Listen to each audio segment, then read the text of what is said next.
So we have the conservative right. We have each side trying to decide of the conservative movement if woke right ideology or conservative ideology is Muslims right, is Israel right. It's sad that we're allowing this to split our party.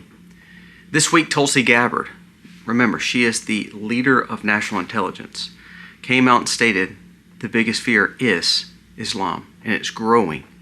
We've got a snippet to prove that, to show that she says it because she knows it. On the other side, we have Tucker Carlson, who came out this week, who spoke to a magazine, who actually said falsities, said that Islam has not hurt any of us and that they are actually not the bad guys. We're going to hear direct quotes from him, and then we're going to read how he's wrong and debunk it. It's unbelievable. Did you know there's Muslim-only gyms? Did you know there's more mosques popping up in Texas than any other religion? Did you know that?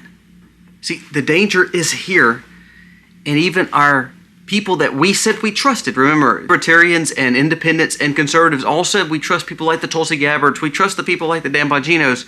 And then when they tell you the truth, it's like, whoa, no, we don't believe it. We believe Tucker, who is actually partners with someone who is of the Muslim faith and who has ties to Qatar.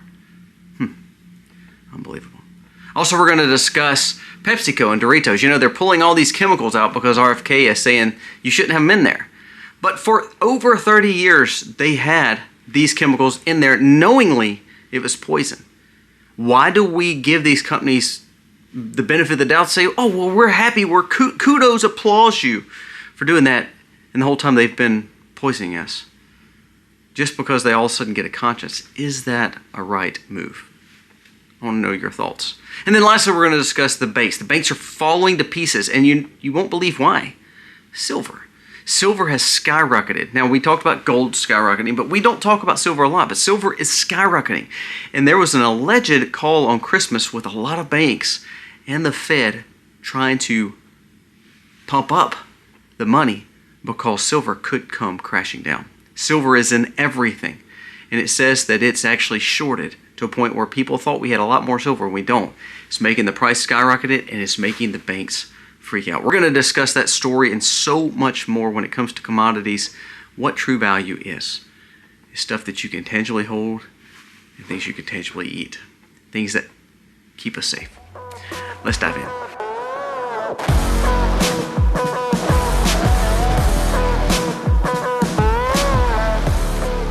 Hey guys, welcome to our channel. Thank you so very much. We are humbled each and every day that you come back and watch our content. So thank you so much. Now let's jump into the stories of the day. First, let's talk about the situation with Tulsi Gabbard and Tucker Carlson. Let's talk about the situations with the arguments on the right. Now, we've been discussing this for weeks now, but it's something we need to bring up because of two conversations. Now, first I want to hint on Tulsi Gabbard.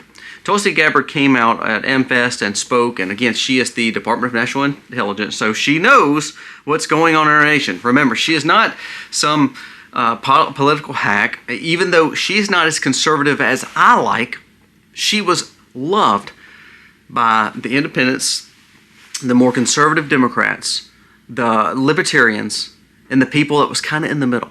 The Elon Musk, those kind of individuals, the RFKs, Nicole Shanahan's. So this lady was loved and supported because she did not actually kowtow to either side.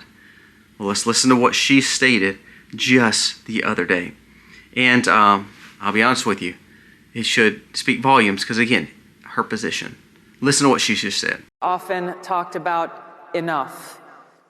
And it is the greatest near and long-term threat to both our freedom and our security, and that is the threat of Islamist ideology. It is propagated by people who not only do not believe in freedom, their fundamental ideology is antithetical to the foundation that we find in our Constitution and Bill of Rights, which is that our Creator endowed upon us inalienable rights, the right to life, liberty, and the pursuit of happiness. Now, a gentleman kind of commentaried on this. It says, this is the Department of National Intelligence, Tulsi Gabbard, for straight 5 minutes. And again, I didn't share the whole clip, but she said, the greatest threat we face is radical Islam. This commentator said, if Tucker Carlson keeps gaslighting you and telling you radical Islam is not a threat, then you've got to decide, is this commentator who has interest in the Middle East, or is this person who is over the Department of National Intelligence, who has ties to independence, liberty, and not a political hack, who do we trust the most? I want you to listen to what was said by Tucker Carlson. The biggest threats in America is things like Adderall, video games, and adult entertainment. He said, I see millions of Americans being destroyed by these things and none at the hand of radical Islam. Radical Islam is all just a psyop from Israel. This man hates Israel so much that he literally will make anything be about Israel. It's amazing how him and Candace will make any and everything about themselves and about Israel. It's just unbelievable. Now, this is where I like Tucker. This is where he has very good common sense on some things. He made a great point. The things that are destroying our kids, the things that are destroying America, is Adderall, is video games, and adult entertainment. It is a lot of those things. You could add a whole list of stuff that is destroying our culture. Not having family values, morals, allowing the school system to raise your children. These are the things that I do respect Tucker when he says. However, then he turns it and makes it again about Muslims and Islam. He even said, in 24 years, there's never been a time that radical Islam has killed Americans and killed anyone. Basically, he took the 2001 out of that because, again, if he did 25 years, it would be 3,000 something. But he's ignorant. Here's why. Let's listen to this list. Now, I pulled this up just so we can all be on the same page of what Islam has done. Since December 26, 2001, the last 24 years that has been quoted by Tucker, approximately 162 Americans have been killed on U.S. soil involving Islam or Muslim extremism. The Boston Marathon, San Bernardino, Orlando Pulse, various other small institutes, Fort Hood, Chattanooga, New York, and there's plenty more where there are ties to Muslims. That's just a few. Now, some other things that should scare you, and this is why Tucker and Candace are actually gaslighting the conservatives and they're destroying conservatism as a whole. This is terrifying. This is from Eric Doherty, and he was sharing what Nick Shirley did. Nick Shirley went to Dearborn, Michigan, and he says, if America got into a war with someone like Iraq or someone in the Middle East, what would you do? Now, these are kids. These are of military age. You know, they're supposed to sign up for the draft. They're supposed to fight for America's, you know, if something were to happen. Hopefully no war will ever happen again. We talked about that. I'm not in for war, but listen to what they said. This is Muslims in Dearborn. We would not defend America. Our Islamic book says we will not fight the people of our own religion. We would not fight for America. We believe in Islam. So these people are here. We're supposed to say they're assimilating to us, and they're literally telling you out loud they will not stand with America if it come down to Islam or America. But this is the people Tucker Carlson support, right? I mean, think about that. Now, listen to something else that Laura Loomer just shared. Sharia-compliant all Muslims in men-only gyms are now operating in some of the biggest areas like Maryland and Washington, D.C., along with Virginia. It says that these gyms are Muslim only, they believe in only Halal, and they also state that you have to believe in Sharia. It's amazing how you could not do this kind of gym for a Christian-only gym. You could not do this for a white-only gym. You couldn't do this for any other situation, but we allow it for a Muslim-only gym. Now tell me this, if that's the case, then how is that not an equal opportunity gym? Why are we allowing that in our America when we couldn't even do a Christian-only gym or a men-only gym that's Christian white men-only gym or even a black man gym or a Indian men gym or whatever it may be? It's amazing how this has become a thing and we're allowing it to take place in the tri-state area, what they call the DMV, which is the DC, Maryland, Virginia area. We have a Muslim-only gym that allows for only people who believe in Sharia law, who are only men of normal age to cause problems. We're allowing that to be right there in the back door of the White House. I'm not done. Listen to this. 48 new mosques have opened in Texas in just 24 months. There has been more Islamic mosque open in Texas than any other religion in the last 24 months. This is an abomination, and we should put an end to the Islamic push for Texas and America. What did I tell you? If liberals and woke ideology are so ignorant and Muslims can utilize them, they can get their way and then take over. And this is exactly what they're doing. This is why Tucker Carlson and Candace and Nick and all these other people, Myra Gaines, you can name them all. They're not conservatives. Now, can they speak? Absolutely. I have no problem with them speaking. That's their prerogative and free right. But no lies. When he said that there's not been an attack and it's not a danger to Americans in the last 24 years, yes, it is. And then if you do the studies, look across the world. Do it. I did this in a video the other day. All terror attacks in the last 20 years have been all Islamic based. The top 10 terror groups in the world are 10 Islamic groups. And it's been over 250,000 dead because of Islam in the last 20 years. But Tucker Carlson will stand and try his hardest to promote Qatar and Muslims and tell you they can live in peace. Their book doesn't preach peace. It preaches hatred of America, of Christianity, and of anyone who's against the Muslim faith. They're gaslighting you and they're destroying the party, and what that's going to do is it's almost like a virus. It puts a virus in the conservative movement and it's going to make everyone sick, and we're going to lose the party. That is the truth, especially from the lies when you hear Tucker Carlson or Candace Owen say it. Candace came out and stated that the whole world's basically against her. The amount of selfishness that she has proposed to is just unbelievable. Now, you can get mad at me for saying all this, but if you really want Christianity to thrive, if you really want morals and values to thrive, if you want common sense to thrive, if you want liberty and freedom to thrive, now you don't have to agree with all those things, but if you want freedom, liberty, or morals and values, or Christianity, or just peace, it doesn't work with Islam, and it does not work with woke ideology, and it does not work with liberalism. It works with, truthfully, a conservative outlook. I wouldn't even say a Republican outlook. I would just say just people trying to be normal. The only way that works is we keep allowing for conservatism to grow. Traditional. What does that mean?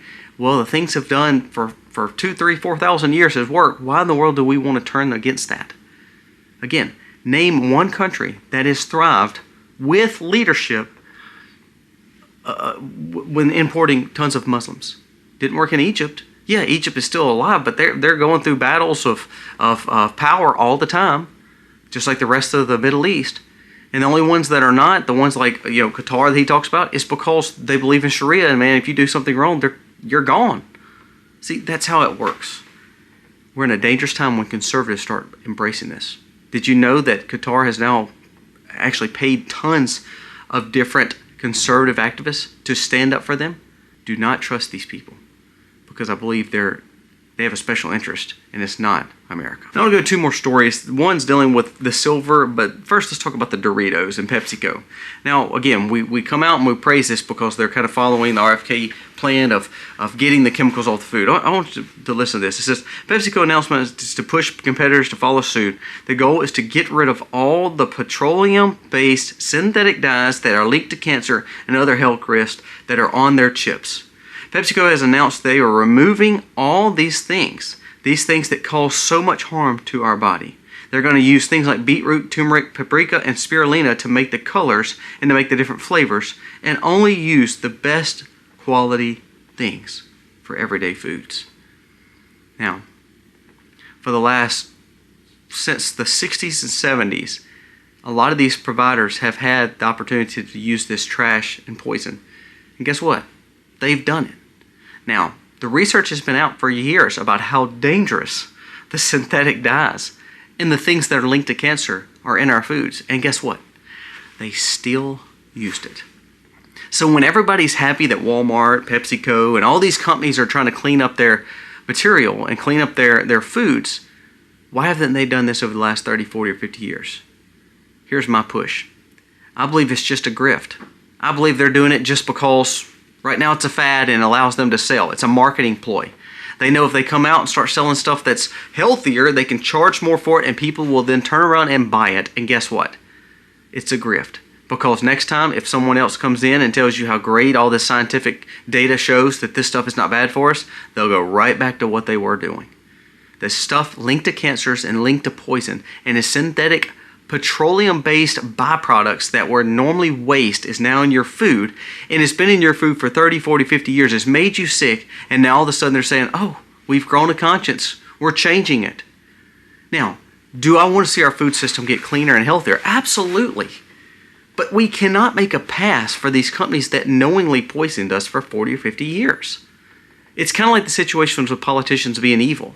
Now, do I want to forgive anybody? Absolutely. But if someone's broken the law for 30, 40, 50 years, they've done insider trading, they've been a career politician that's been sleazy and a bureaucrat that's caused for main problems, then we shouldn't say, okay, yeah, that's fine, don't worry about it. Just go about your business. It's amazing our DOJ has still not arrested anybody for crimes they've done.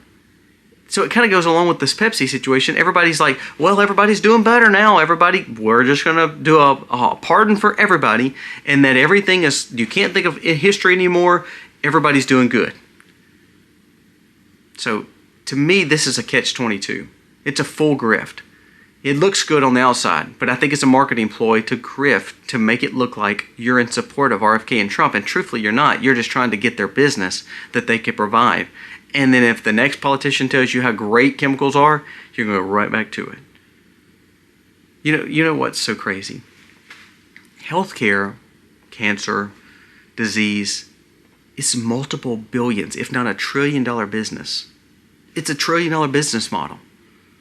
And Food and Drug Administration that's tied to it, that keeps their jobs, all this regulation, all these food providers are now into the drug providing. So a lot of them are bought over. I mean, do you realize there's only like 14 or 15 food providers that stock every grocery store in America?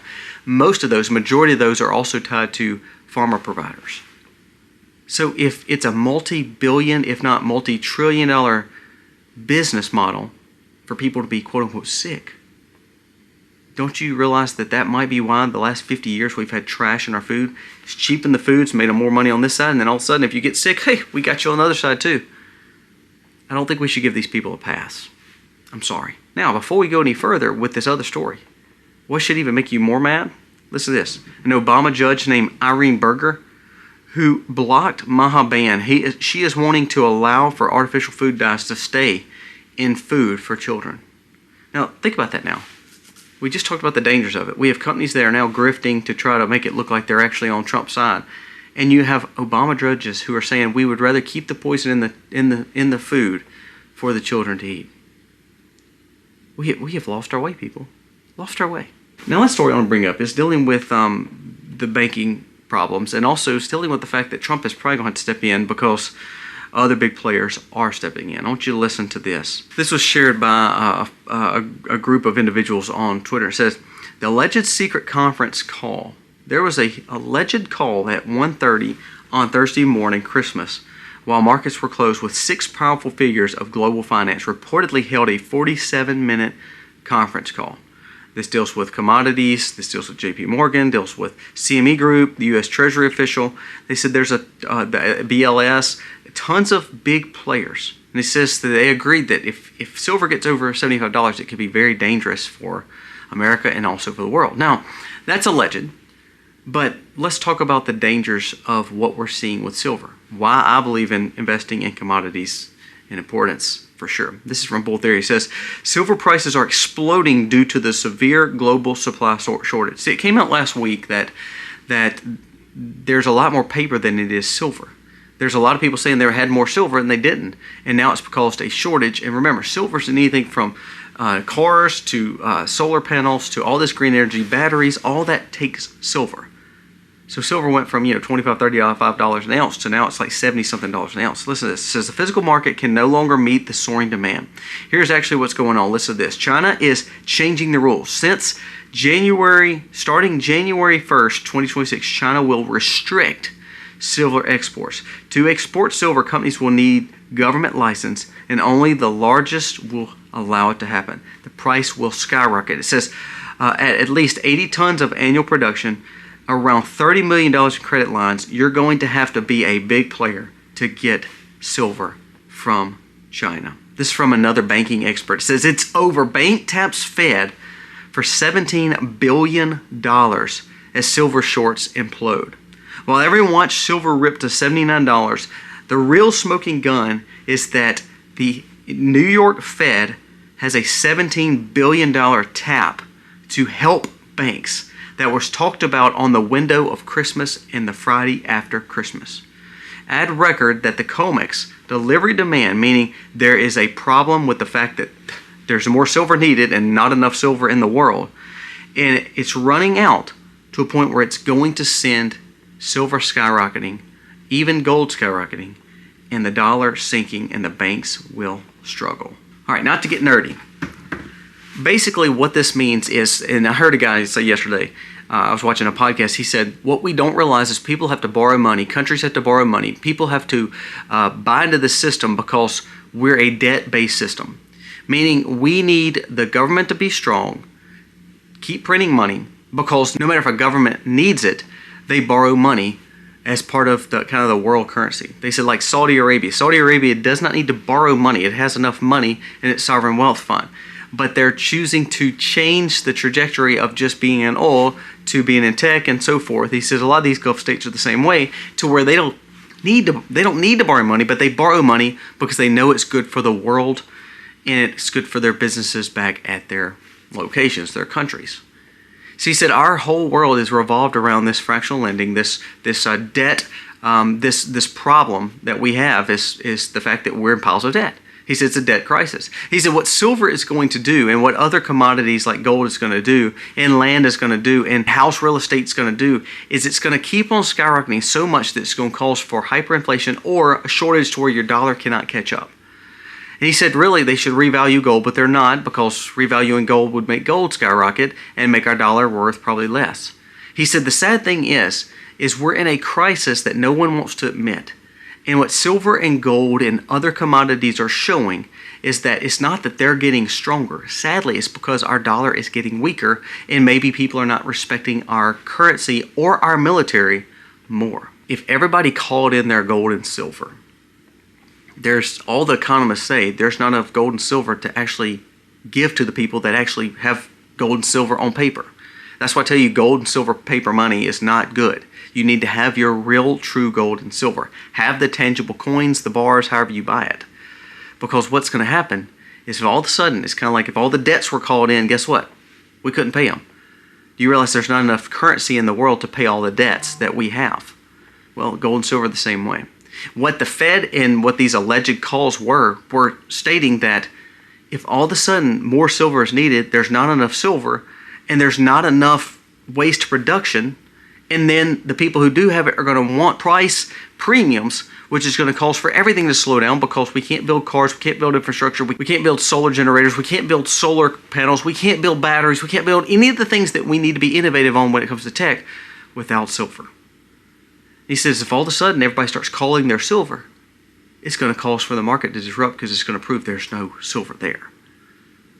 I honestly believe that's why no one's audited Fort Knox, is because the gold is probably not there, or at least the value of the gold that they say it is not there.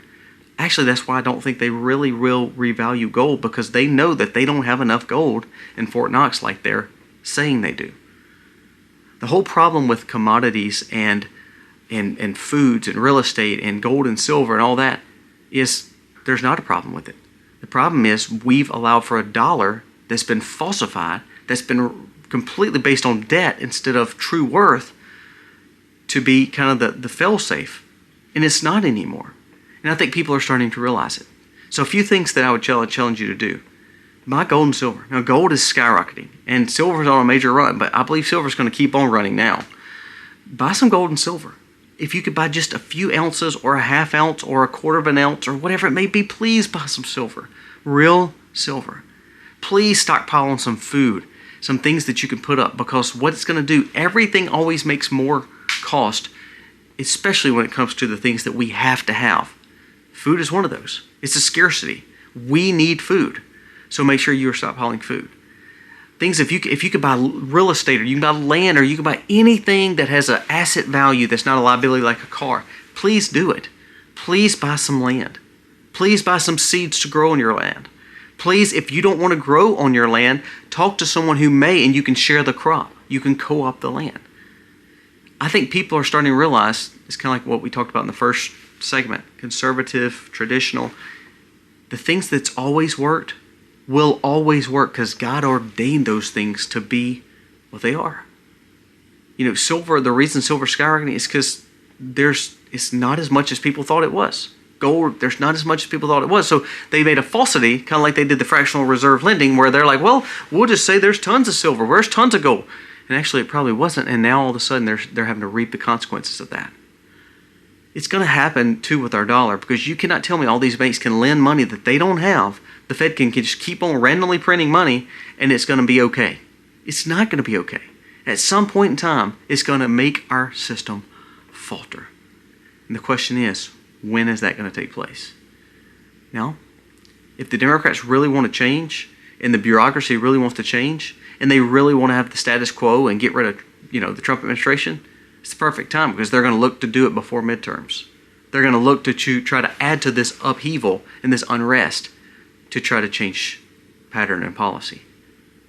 But this is why the Trump administration has got to be completely sold out to doing the best for America and trying to do as best they can with the smartest economists, because right now, with silver and gold skyrocketing, Bitcoin's not really moving. The dollar is struggling. Every other dollar index or every other currency is struggling. And there's a shortage. What does that mean? That means things are fixing to get really tight, really quick, and things are fixing to change in value. Things are going to go up, things are going to go down. Do you know silver is a big part of energy, the grid? Think of what that will do. Are you ready to pay another energy bill of 30, 40, 50% more? We can't do it. It will cause unrest. So Trump better be proactive and really work with his economists to figure out what ways forward when it comes to commodities, assets, and true value. Guys, let me know your thoughts on today's video. I believe you need to prepare, and this is some things that you need to buy. Food's not going down in value. It's went up about 40% over the last 5 years. I would say that's a pretty good return on investment, huh? I have tons of rice and beans and flour all on the other side of this camera. And that's stuff I bought years and years ago. So I've gotten value out of that because I'm utilizing that, and it's at a 40% reduction because I bought it 5 years ago. Same way with freeze-dried food, same way with growing food, all of it. Make sure you're doing all you can. I kind of laugh because people used to kind of make fun of me for buying silver and gold. And I remember buying silver at, $20 and $30. I remember buying gold at $1,500 to $1,800, and I bought the last piece at like $2,000. And people are like, "You're crazy, it's going to falter and you're going to lose everything." Now, I've appreciated double my money and triple my money in silver, but double my money in everything else. That's pretty good return on investment, huh? It's all because it's real.